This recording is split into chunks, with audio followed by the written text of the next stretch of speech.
Steve has a wealth of experience in IT program management. He was a founding partner of a boutique consulting practice, and he held senior roles in Australia's largest programs like the Euro Introduction, GST Introduction, Y2K, Sarbanes Oxley, and a few other ones. I think that was a bit of a mouthful, but I'm very old, Mark. what can you tell us about yourself, Steve, and your role?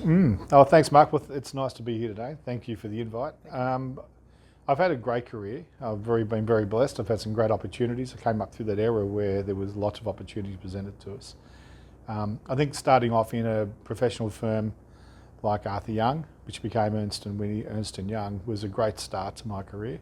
But since then, some of the major projects we've worked on, some of the biggest in the world, and in our country anyway, worked with some great people, and you learn from those great people. And you pick up things along the way, which form part of your war chest. So yeah, absolutely. Yeah. What are the biggest challenges in your role at the moment? The biggest challenges in the role at the moment is firms are trying to do a lot more with a lot less. So managing very large projects with fewer people, we're finding that's a real challenge. Locking down scope. Scope is always an issue for us. Working with big personalities and some clients where you have some people that are fairly strong characters and have a view on how things should be run. So how you manage people and how you manage teams is probably a big challenge. How do you deal with the politics in the team? Yeah. Politics can often come about because of people have ulterior motives or may have a disliking to you because of your style or the way you operate. So starting off with being really clear on what your intent is and clear on scope, like I'm here to deliver X for this person, for this team. So being clear with people who are sort of behaving in that sort of way where the politics are being used. Having that support and having that mandate from the top makes it a lot easier to come down and talk to the lower level teams about why we're doing what we're doing, and it gives you a sense of confidence that you're backed by the executive. I suppose also, if someone is behaving and using politics, understand what their concerns are. There might be something deep-seated you might be able to approach it and address the particular drivers of it. Yeah. How do you deal with critics or detractors who think they can do a better job? Yeah, there's plenty of those. Always. Unfortunately, this industry is, there's always going to be someone tapping on your door. But I think if there are critics who are continually undermining you, you've got to have a really growth mindset, right? You've got to listen to what it is that they're criticising you about. If they think they can do your role better, then invite them in to provide suggestions on where do you think that I'm falling short? Where do you think I need to put more emphasis? Let them feel a bit more empowered. And don't necessarily have to shut them down unless they're really detracting or distracting you in meetings, important meetings. So. But if you think they have buy-in, then you've sort of solved that problem. Well, maybe. I mean, there might be an ulterior motive there. They might be undermining you for a reason because you're taking someone's role or they want your role. But certainly have the conversation with them if you feel like you're being undermined, or if you feel like that someone does feel they can do your job better, then that's great. Then maybe one day they'll have the opportunity to prove it. Tell them to hold on, right? Right. Take a number. Wait till I finish this job and I'll let you have the next one. Yeah.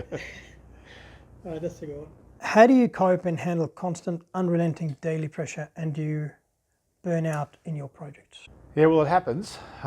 You do get a lot of pressure when there's been big projects and a lot of money's involved. You've always got a lot of pressure on you to continue to perform and making sure that all your assets, your people, your tools are being productive.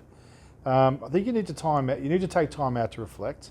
A lot of companies now will tell their people that Friday up until lunchtime we don't have any meetings. We use that for your personal time.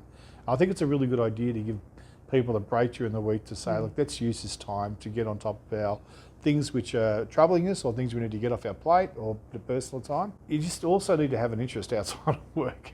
You need to be able to turn off at night time, either read a book, have a hobby, do something, go for a walk, play sport. You need to get your mind off the job. It'll consume you otherwise. You need to have a good night's sleep. There's nothing worse than going to bed thinking about the next day. And you won't have a good night's sleep because you'll be constantly worrying about, have I done everything I need for tomorrow? Did I do everything I said I was going to do today? Have I forgotten somebody or something? Yeah. You need to be able to turn off, relax, recharge, let your brain reset.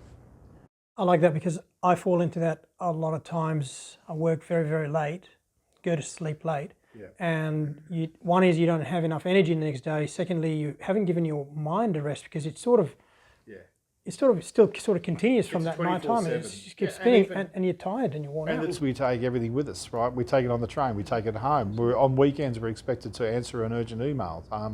If you don't answer your email, you'll be getting a phone call or a text message. Yeah. So we're always in constant contact. Yeah. Sometimes you might need to set some boundaries.